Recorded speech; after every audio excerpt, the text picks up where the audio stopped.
Hi అండి. అందరికీ నమస్కారం. ఏపీలో తల్లికి వందనం రెండవ విడతకు సంబంధించి కొన్ని ముఖ్యమైన అప్డేట్స్‌తో మీ ముందుకైతే రావడం జరిగింది. ఆ ముఖ్యమైన అప్డేట్స్ ఏంటో మనం ఈ వీడియోలో తెలుసుకుందాం. ఈ తల్లికి వందనం వాయిదా పడడానికి కారణం ఏంటి? అలాగే ఏ డేట్‌న ఈ తల్లికి వందనం రెండవ విడత అర్హులైన వారి బ్యాంక్ ఖాతాలో జమ చేస్తున్నారు? అలాగే ఎలిజిబుల్ లిస్ట్ అనేది ఏ తేదీ నుంచి మనకు ఆన్‌లైన్‌లో అందుబాటులో ఉంటుంది? ఈ తల్లికి వందనం రిలీజ్ చేసిన వెంటనే నేరుగా మీ బ్యాంక్ ఖాతాలో జమ అవ్వాలంటే ఏం చేయాలి? ఇలాంటి డౌట్స్ అన్నిటికీ నేను ఈ వీడియోలో క్లారిటీగా వివరంగా చెప్పడం అయితే జరుగుతుంది ఫ్రెండ్స్. మీరు వీడియోని ఎక్కడ స్కిప్ చేయకుండా పూర్తిగా చూడండి. అప్పుడే మీకు వీడియో అనేది అర్థమవుతుంది ఫ్రెండ్స్.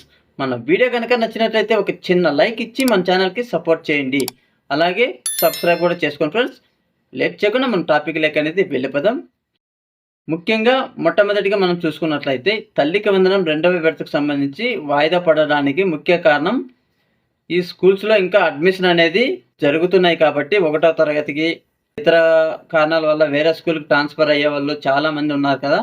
అందువల్ల ఈ తల్లికి వందనం అనేది అడ్మిషన్ అయిన వాళ్ళు కూడా ఈ 13,000 రూపాయలు అనేది లబ్ధి పొందాలనే ఉద్దేశంతోనే పోస్ట్ పోన్ చేయడం అయితే జరిగిందని మనకు నారా లోకేష్ గారు అయితే వివరంగా చెప్పడం అయితే జరిగింది ఫ్రెండ్స్.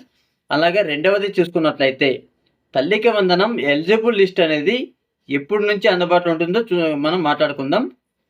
ఈ నెల 24వ తేదీ నుంచి మనకు ఈ ఎలిజిబుల్ అర్హుల జాబితా అనేది ఆన్లైన్లో అందుబాటులో ఉంచనున్నారు ఫ్రెండ్స్. మీరు ఎక్కడికి వెళ్ళనవసరం కూడా లేదు.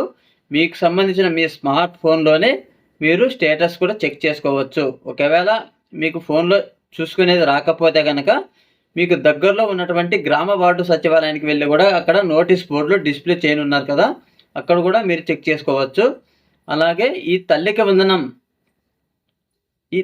వందనం రెండవ విడత విడుదల చేసిన వెంటనే నేరుగా మీ బ్యాంక్ ఖాతాలో జమ అవ్వాలి అంటే తల్లి బ్యాంక్ అకౌంట్కి ఆధార్ ఎన్పిసిఐ మ్యాపింగ్ అనేది ఖచ్చితంగా ఉండాలి ఫ్రెండ్స్.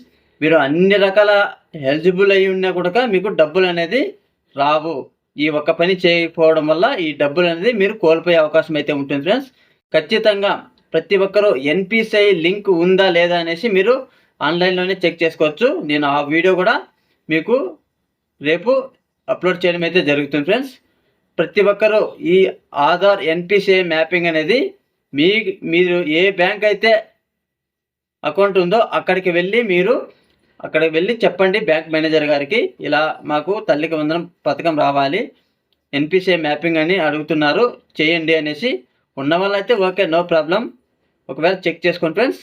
ఖచ్చితంగా ఎన్పిసిఐ మ్యాపింగ్ ఉన్న వారికి మాత్రమే డబ్బులు అనేది జమ అవుతాయి ఫ్రెండ్స్. ఈ వీడియోలో ఇంతే చెప్పాలి అనుకుంటున్నాను కాబట్టి మన వీడియో కనుక నచ్చినట్లయితే లైక్ చేయండి, షేర్ కూడా చేయండి. ఇలాంటి అప్డేట్స్ మరెన్నో పొందాలంటే మన ఛానల్ని సబ్స్క్రైబ్ చేసుకోండి. Okay, thank you friends.